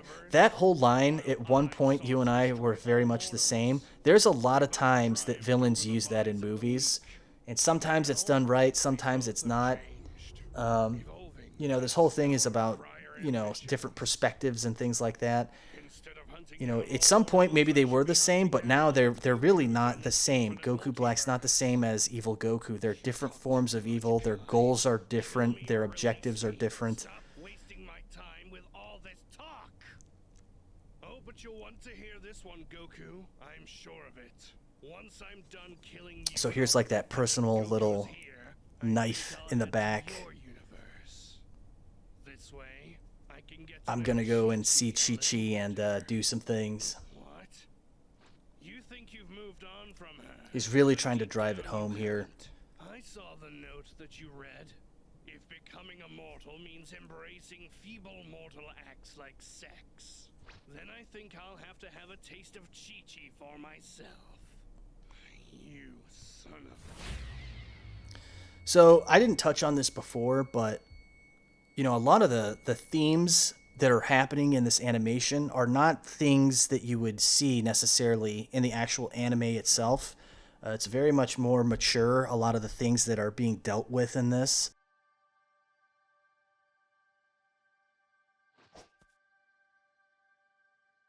What is this place? Is this real? Or is this all in my head? Huh? Who the hell are you? So now we have the reveal of Komei. So I didn't want it to be said that, you know, he doesn't acknowledge her as her daughter, and she doesn't acknowledge him as her father. He knows that she is his daughter. He realizes that. So it doesn't need to be spoken or said, and we, the audience, know that just through what they are communicating, right? I'm Kome. Who are you? And I was trying to think of a name for Evil Goku's daughter. I was doing that with numbers. I do remember that. I'm like running through lists of names because I'm like, okay, what would be the opposite of like Gohan? What does that mean? Gohan, it's 2 syllables. Kome. I was like running through different things. I think Kome works, and Do you want to come with? now it's like Evil Goku has to make this choice. We don't really know if what he's seeing is in his head or if he's actually on death's doorstep in heaven. Go on. Go on without me. But it's like he could choose to stay there or he can choose to go back and help his friend. And in a way, it's like he's getting a glimpse of what he's always wanted, which was, you know, to have that family kind of stuff. Even though he says early on that he doesn't want a child, eventually he comes to embrace that. But, Thanks, kid. You better hurry back to your mom. you know, at this point, he is kind of getting a taste of what he could have been like as a dad. So it's like he's already starting to see a change, and we're starting to see that change where it's like, okay, I've done some bad things in my life. If I now start to choose to continue on this path I'm on, maybe I can see my daughter if she exists, or, you know, see Chi-Chi again if that's what I want to do, as opposed to continuing down this path of destruction. So Evil Goku is just, he's not tapping into Ultra Instinct here. He's actually tapping into his Super Saiyan 4 power. He's just not transformed. And then he's got like these last reserves. So even though it could be an ass pull, you could construe it as that. Or you could interpret it as that. And he even, Evil Goku even says, or Goku Black even says that. You know, it's like a little bit of an ass pull. But I think it's kind of like how Vegeta was against Beerus when Beerus smacked Bulma down, you know. You know, he becomes for a split second so much more powerful in his Super Saiyan form. He's able to deal somewhat of some damage to Beerus.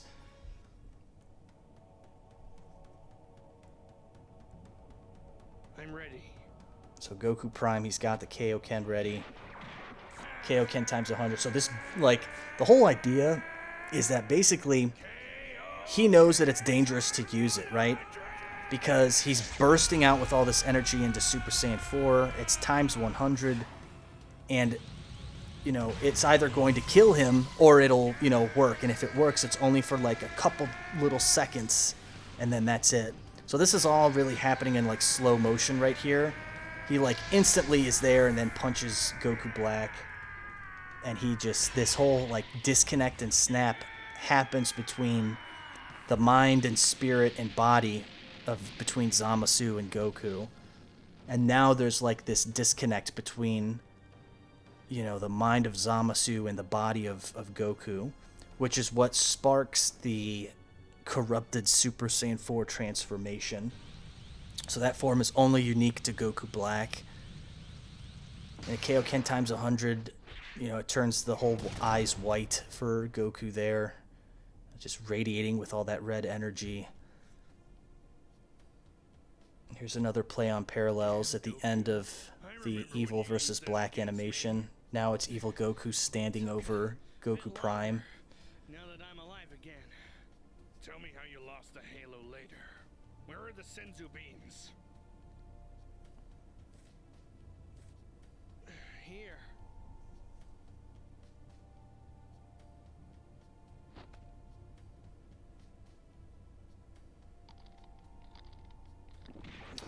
So I knew too, He's still alive. I needed to have some kind of resolution between Like a snap or a disconnect. Evil Goku and Goku here. Not good. So obviously he's trying to change his ways. He's trying to kind of go through this whole little bit of a redemption arc, Evil Goku is.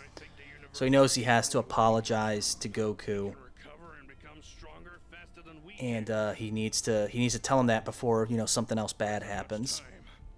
I need to tell So, you know, he tells him the whole thing. You know, he was jealous when they met. He got everything that he didn't. And he became obsessed with wanting to continue to fight Goku. Your smug, positive outlook. The humiliation after our first fight. I became obsessive. I wanted nothing more than to beat you. For you to feel the pain that I experienced my whole life. So I think this was very important to have this. And it really shows the growth of the character development for Evil Goku. Shut up and listen. You once told me how our choices shape who we are. That it's never too late to make a change. So, you know, his whole, You may have been right. you know, little redemption arc here, Evil Goku. It's ultimately up to you guys, the viewers, whether he's fully redeemed by the end of this or not. Because throughout his life, he's done all of these evil things, right? He's killed on a galactic scale. He's killed like trillions of people. You know, he's done all these evil things. He's kidnapped Goku. You know, he's done all this bad stuff. So ultimately, in the end, you know, he does a lot of good in the end. But it's not enough to balance out the decades of the sins that he's done. That's why he has to die. And we'll get into that later. I need my pain. That's a good line there. You know, it's a good, I think, a good statement to say that, you know, that someone acknowledges that, you know, we all have pain. We need our pain because it makes us who we are. And, you know, if you lose your pain, you're losing a part of yourself. Challenge to test yourself and get stronger. I see the next challenge as a way to cope with my own inner struggle. Combating you over the past century has made me realize that my choices in life have gotten me nothing I truly wanted. So, like you mentioned, I'm making a change. But like I said, it's ultimately up to you guys whether Evil Goku is truly redeemed in the end of this or not. You know, he sacrifices himself, essentially saving the entire multiverse. So whether or not he's really fully, truly redeemed is up to you guys. No way! So now Goku Black, you know, has this inner conflict now going on within himself. You know, this whole time throughout the series, or, you know, the end of the series, he's been trying to be one with Goku. He's trying to, you know, be one with the body of Goku. Now he's not. Now he's in this conflicted state. And that's part of what sparks this transformation. So the transformation itself it no longer has those pink hues, you know, those heavenly, godly type hues. It's more of the purple and black, which is what he has in his base form, right? That's why I wanted it to be purple. And there's the time ring split. So now it's like he's fully like monster, but, well, not necessarily. So that's what I was getting into. So he's in this constant inner struggle between being quote unquote conscious and quote unquote monstrous. So it's like he's lost control. He's like full ape mode. But then there's like this other side that kind of comes out where, you know, he's able to be coherent. So it's like he's struggling. So he's not like Broly. He's not like full on rage. But he's not quite full on in control either. This is a nice little rebuttal between the two of them there. Goku saying that he's, you know, he's pessimistic, and then Evil Goku saying you're always optimistic, because they know each other so well, right? I think we're going to get slaughtered. Now that's the realest thing I've heard you say today. That's another key thing when he says, I think we're going to get slaughtered. Like, I don't think Goku's ever said anything like that, like a realist statement where I think we're going to get our asses handed to us. So Evil Goku realizes, like, hey, that's something I would say. You're starting to become a little bit more like me. That's the realist thing I've heard you say. Which is something, you know, he tells him at the end, too. So it's not just Goku changing Evil Goku. It's a little bit of, like, you're kind of seeing a little bit of Evil Goku influencing Goku here. So this whole sequence with them fighting actually was a lot shorter. And as a matter of fact, a few days ago, I went back and added in, because I had to make some last-minute changes. And I added in about 25 more seconds in 2 nights of this fight. So this all stuff that you're seeing right here is all the stuff that I added. And I was so glad I was able to do it, because this releases next week, and I need to get the final file rendered. So thankfully it's rendered, it's done. And I'm glad I was able to add in those last little 25 seconds.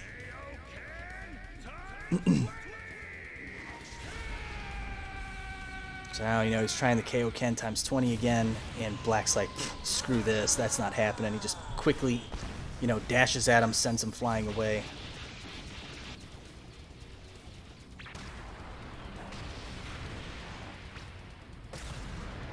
So his corrupted Super Saiyan 4 form, or mutated Super Saiyan 4, like I said, it's only unique to him because of that disconnect between the Zamasu and Goku body.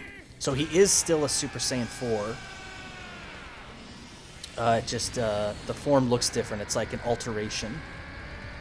So now they're trying the minus positive Kamehameha, but I should have showed it a little bit better. But Goku Black actually he dodges out of the way of it, so the attack actually didn't hit him.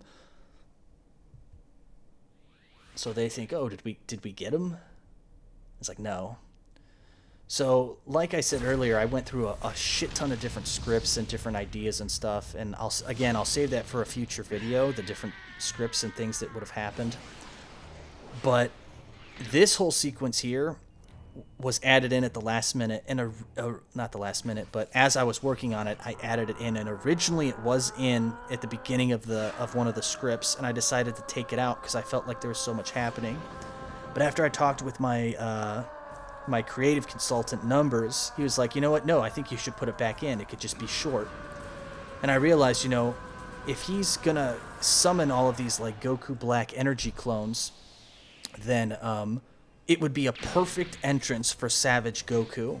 And I have been lying to you guys for like years, or trying to like sway you into thinking like, will he come back or will he not? It was always planned that Savage Goku was going to come back and fight Goku Black. So I thought, okay, this would be the moment. We have all these Gokus, they're all on the sidelines, they're watching this battle. So now they all have to team up and combat the Goku Black, these energy clones or whatever you want to call them. So they're all working together, but they can't beat them because they're so much more stronger, right? So then I thought, okay, then that's the entrance for Savage Goku. He just comes in and effortlessly picks them all off, and then the confrontation between Black and Savage Goku can start.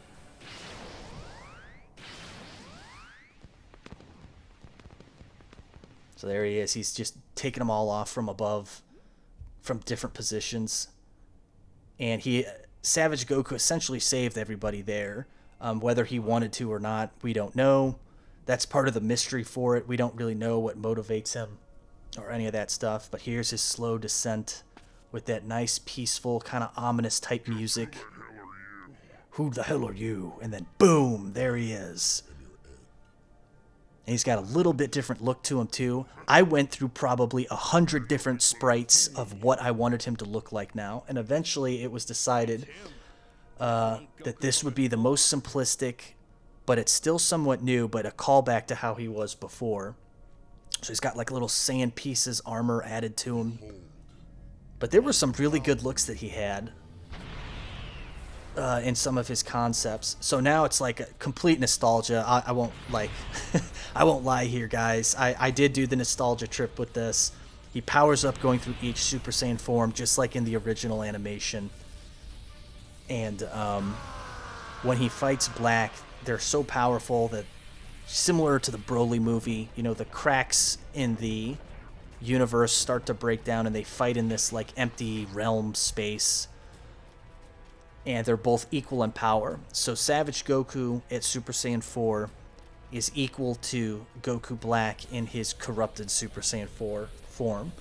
So once Savage Goku realizes this, he's like, alright, I'm just going to go Super Saiyan 5 and that'll be enough to destroy him. Now whether Super Saiyan 5 is his highest transformation, we don't know.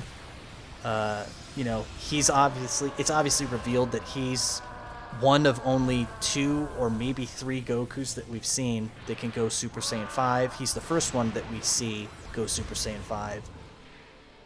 And I wanted Super Saiyan 5 to be unique only to him, although I thought, okay, it would be good to show another Super Saiyan 5 that is the normal Super Saiyan 5 design, but then have that Goku say, yeah, he's just Super Saiyan 5 and he's way stronger than I am.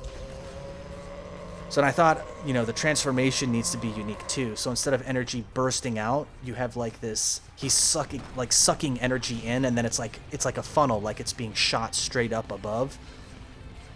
So he's like transforming, some energy is being shot out, some energy is being sucked in, and then he like, it just erupts, and now he's Super Saiyan 5. And I really, really like his Super Saiyan 5 design, his colors. I went through a few different variations with that as well, and I think they turned out great.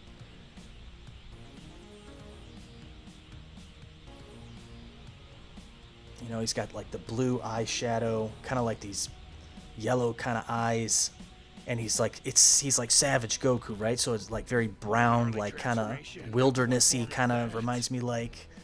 The same form as me. So there's the AF Goku. He's like, yep, it's the same form as me, but he's way beyond my power.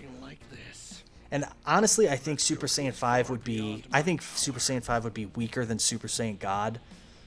So he doesn't even really know how much stronger like Goku Prime and Evil Goku are compared to him. They're vastly superior. But Savage Goku, man, he shows like no emotion through his entire time until the very ending shot where he smiles at Goku Prime. So like even when he's fighting against, you know, Goku Black and Evil Goku, whenever we see characters fighting and they know they're winning, you know, they always like have a little grin because they know they're more superior. Savage Goku, he's savage. You know, he's got to be unique. He has no grin. He's not showing any emotion. So even when he rips his arm off, you know, he's still got that grim face, apathetic, no emotion. You know, I could have had him smile, but I'm like, no, you know what? He's different. It's almost like he's not really getting any enjoyment out of it. He's just slaughtering him. He's picking him apart piece by piece. You know, you wouldn't see this kind of shit in Super anymore either. This is all stuff you would see in like Dragon Ball Z and Dragon Ball, like limbs getting ripped off and all of that good stuff. So now here's like the reveal is starting to happen. You know, all the Gokus on the battlefield, they're all getting their energy sucked out of them a little bit or replicated, and it's all coming to a point, a focal point, and Echo G is forming his own body, or his own energetic body, stolen energy from all those Gokus. Echo G is forming some kind of consciousness. This is impossible. Those energy signatures it was gathering must have been energy from every Goku on the battlefield. So Echo G is made up, its body is made up of every Goku on the battlefield, but then it's also using 0-point energy as well, you know, as its body and as its source of power. Did you really think? Yeah, dude, Savage Goku's a boss. He's a badass. I can't believe you guys thought that I was going to make this animation and not feature Savage Goku after 10 years. Come on, man. Gotta have Savage Goku in this. So even his energy and Goku Black's energy is being stolen. And it's all culminating to this point for Echo G. So Echo G uses 0-point energy, and if you guys don't know what that is, you can do a Google search. It's pretty interesting. It's actually a real thing. But essentially, 0-point energy, and I outlined it in the animation document. But it is, it could potentially, if we could harness it, it could, you know, give us an everlasting, exhausting, infinite amount of power and energy. It could power, you know, like cars and power plants and all that stuff. And basically, it's like little subatomic particles that are floating around in any kind of empty given space. So if we could figure out a way to harness that, we could tap into like an unlimited power source. So anyway, here, getting back to this, you know, similar to what Evil Goku said earlier, you're going to get all this power and you're just going to lose yourself, and that's exactly what happens. Goku Black completely loses himself. He's lost all objectivity. He thinks he's the strongest. He wants to be the strongest, and he just charges Echo G with one arm, and Echo G just obliterates him without even trying. Insane. It's Echo G. Somehow it's formed a body using our energy. So they're starting to put it together. It's worth mentioning. I really hate the color green. You know, Evil Goku knew of Echo G when he fought Prince Vegeta on planet Vegeta before he went through the portal device. And Vegeta obviously told him, you know, Echo G uses 0-point energy. So he knows, Evil Goku knows about it. This sequence here was fun to do too. I wanted to show Echo G opening up one of the portals and then just completely wiping out an entire universe. Like all these galaxies are around, and then like he shoots this little 0-point energy attack, and the attack expands, and it just wipes out a whole universe effortlessly. So now he's the main threat. Echo G is the strongest. And he's a direct threat to the entire multiverse. Everything has a weakness. We need to figure out what that weakness is. So now, again, a play on parallels. Before, all of the Gokus fired their Kamehamehas on Savage Goku, right? So now I wanted Savage Goku to be the first one to shoot his unique Kamehameha at Echo G. So now he's the first one who does it. And then everyone else realizes, okay, we need to come together and try and stop Echo G. So then, you know, Evil Goku, Goku Prime, they shoot theirs. Everyone starts shooting all their Kamehamehas. But ultimately, it's futile. But while this is going down, you know, Evil Goku notices as he's shooting his energy at it, that his energy is kind of like leaking through or causing a little bit of damage to the shield. And then he looks over at Goku Prime's energy beam and notices that his energy is not getting through. It's not causing a crack. And there's the AF Goku shooting his Kamehameha. So, you know, this is very similar, obviously, nostalgia, to how it played out in Goku Versus, but it's just kind of reversed, right? So Evil Goku starts to kind of like put things together here, that it's really his energy that is the key to taking down Echo G. And he'll, you know, he starts to realize that once we have that little dream sequence here, or thought sequence, whatever you want to call it. So, you know, he just flings all these Gokus away. Well, that was brilliant. So now Goku Prime's like, okay, well, we can try a Spirit Bomb. Let's do that. And similar to what Evil Goku says here, you know, he knows that Goku Prime doesn't know, or, you know, he realizes that the Spirit Bomb's not going to work, and he knows that Goku Prime knows that too. I'll do it. You guys get the word out. Start having every Goku here send me their energy. All over it, boss. What is it? You and I both know that Spirit Bomb won't break that barrier. You're giving our team false hope. So originally in Goku vs. Evil Goku 4, when Evil Goku and Goku were using the Spirit Bombs, I wanted to have the multi-universal Goku Spirit Bomb, because originally that animation was going to be the last one, right? And I wanted to show portals opening of all of this, of the energy from the different Gokus going to Goku's Spirit Bomb. But then I thought, you know what? No, I'm not going to do that. Plus, I'm going to do Goku versus Z. You know, this was back then in 2013, 2014, before I knew that it was going to become this. So I just didn't do that. But now, you know, I wanted to do multi-universal Goku Spirit Bomb. And here we're seeing Evil Goku starts to put the pieces together.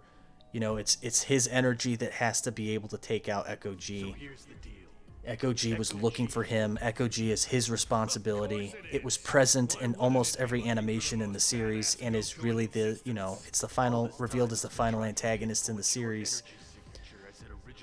So it doesn't matter how strong any of the Gokus are, they wouldn't be strong enough to stop Echo G. Only Evil Goku can, and not because he's stronger, like I said before. It's because his energy signature has a certain, you know, wavelength or frequency or something to it that Echo G was originally looking for, and that was the reason why he was able to, in this shot here, as it shows how his energy was able to leak through a little bit through that barrier or weaken it.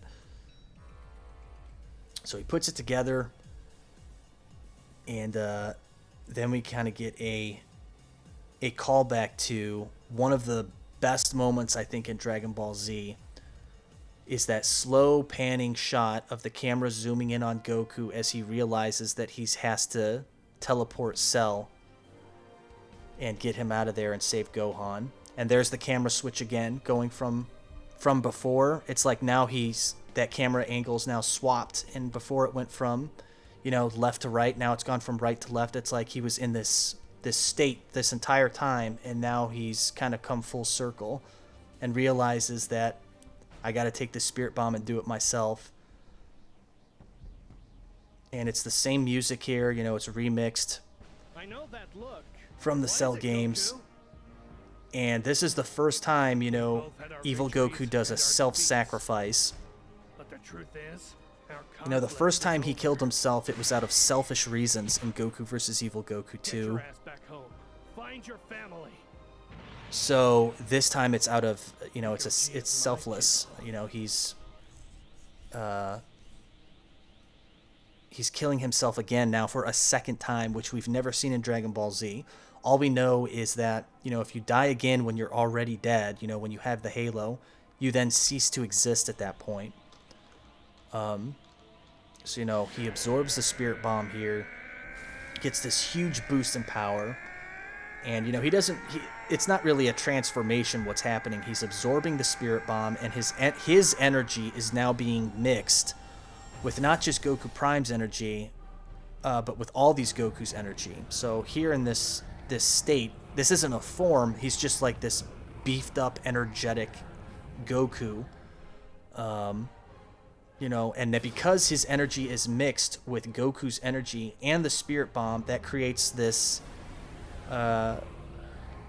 minus positive spirit bomb almost. So he's able to easily break through Echo G's barrier and start to, Echo G's like dissolving at this point, breaking apart, and he just unleashes this massive explosion and takes out Echo G. And it was always planned that Evil Goku was going to die in this. Originally I thought, okay, what if there was just an explosion and that was it, he's gone. But I thought, no, it would be better if he survived the explosion just long enough to say goodbye to Goku. Where's Goku? It's an emotional moment here. When I was animating it was a little emotional. But once I watched the whole thing, it was emotional because obviously I've been working with creating these animations and this character, Evil Goku, for so long. It definitely hits you in the feels a little bit. And, he's slowly turning to ash at this point, similar to Vegeta when he self-destructed against Majin Buu. And he loses his Halo too. For reasons why, we don't know.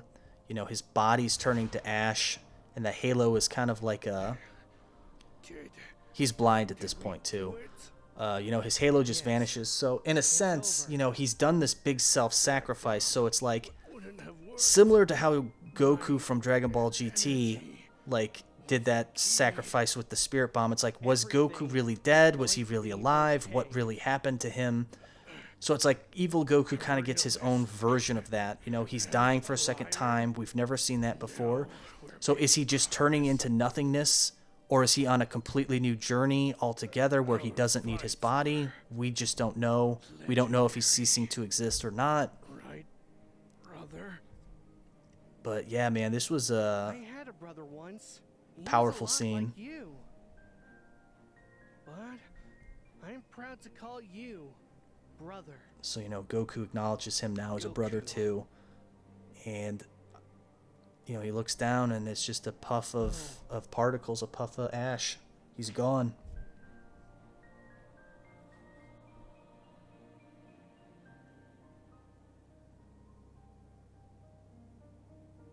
So, he had a little bit of a witty last comment there, Evil Goku did, First you were being a realist, and now you're kind of being a liar, telling me I'm going to be okay. So, yeah, man, that was a powerful shot, powerful scene. So now the Echo G's been destroyed, the body's been destroyed, the malfunctions kind of stop. Evil Goku's gone, the malfunctions have stopped, and now Echo G is returning all of the Gokus back to their proper universes. Now that everything is fine in the multiverse continuum, they're able to shut down the portal device once and for all and completely destroy it. And seeing as this is the last animation in the series, there'll be no more use for the portal device anymore for Echo G, so they'll just destroy it or disassemble it once and for all. gonna use the last wish for?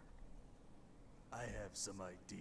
So now they're going to be able to find the Dragon Balls from Universe 7, or sorry, Universe -7, and Hey, look. fix Event Madness and get their universe back to normal. I thought it was a good idea here to not have the sound effects and just only have the music playing. I think it was a little bit more powerful that way. And then you have their dialogue, final dialogue. I've never had brothers before, but you guys provided me with more insights about myself than I never could have imagined. I'll never forget you. It's interesting too because as I was working on this, I knew how I wanted the ending. For the most part, I knew how this was going to end. And then obviously Spider-Man No Way Home came out, and when I saw that movie, I'm like, wow, it's basically the same thing as what I'm doing too. But the one thing I wish they had shown was Andrew Garfield and Tobey Maguire's Spider-Man back in their own universes, and that was something I knew I had planned for this. I'll miss you guys. So I definitely wanted to show, Gokumi going back to her universe, defeating Vegeta.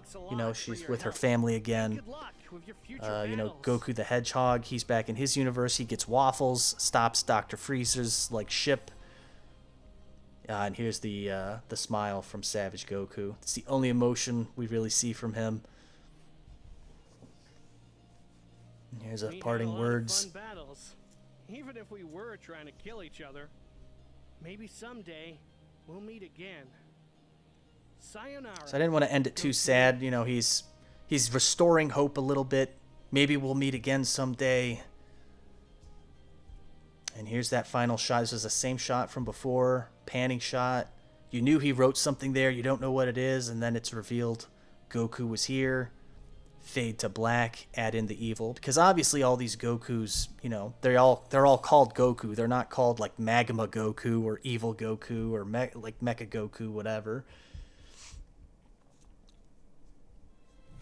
So here's those nice little musical overtone here. Sequence with showing them all back in their universe.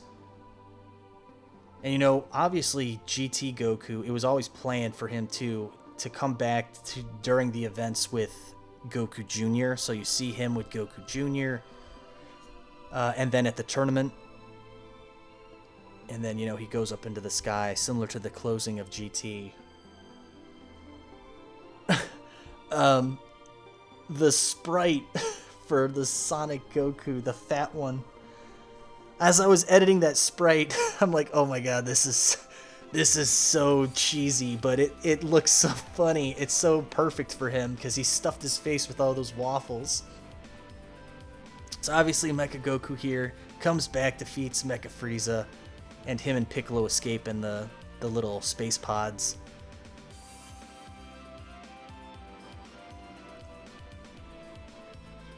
Literally every character got what they wanted in this. There's Goku Jr. I rewatched that scene of him walking there. There is a guy with a hat that says Satan, and there is a girl that has a pink hat like that. And there's that shot of him up in the sky.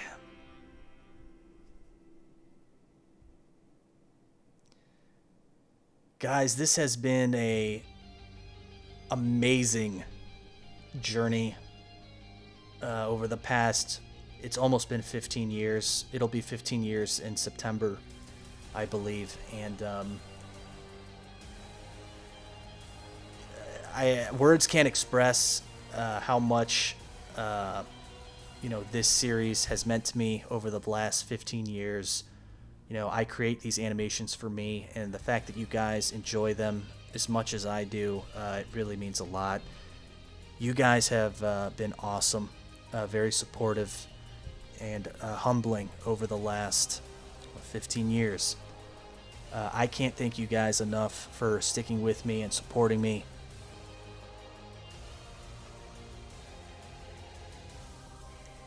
And I think it's only fitting here in the credits to show, all the animations I worked on over the last 15 years in this series.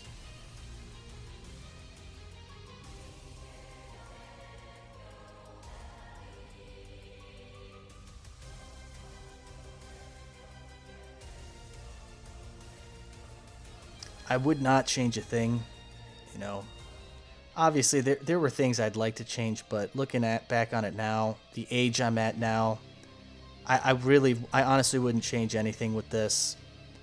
I'm very, very excited to go back and tell the origin story for Evil Goku using a different digital medium, something that's easier to produce and get out in a timely manner to help grow my YouTube channel.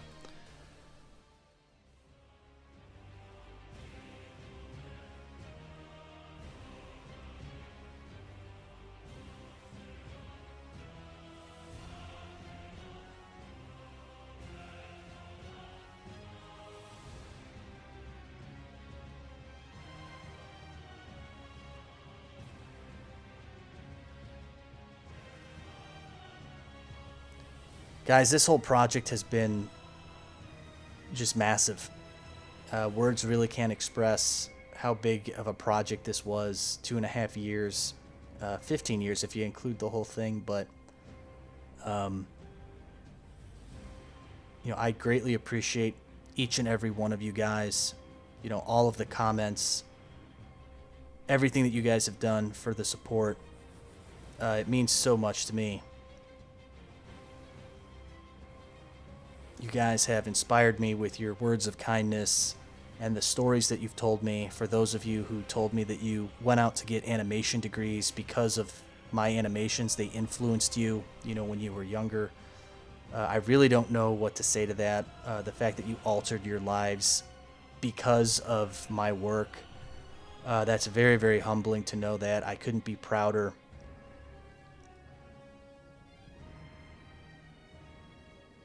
And, I want to thank all of the voice actors. Did a tremendous job in this last animation.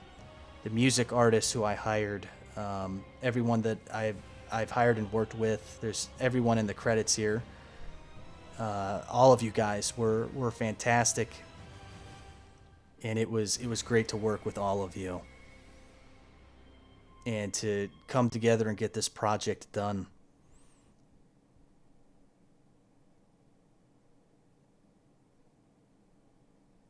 And it's only fitting that the final shot be with every character that we've seen. At least the emphasis that has been put on every character from all of the animations here. So thank you guys. Thank you for the memories. And I'll miss doing this. I'll miss it, but it really is time to say goodbye. Thank you so much, guys. I'm so thankful for everything. Thank you, guys.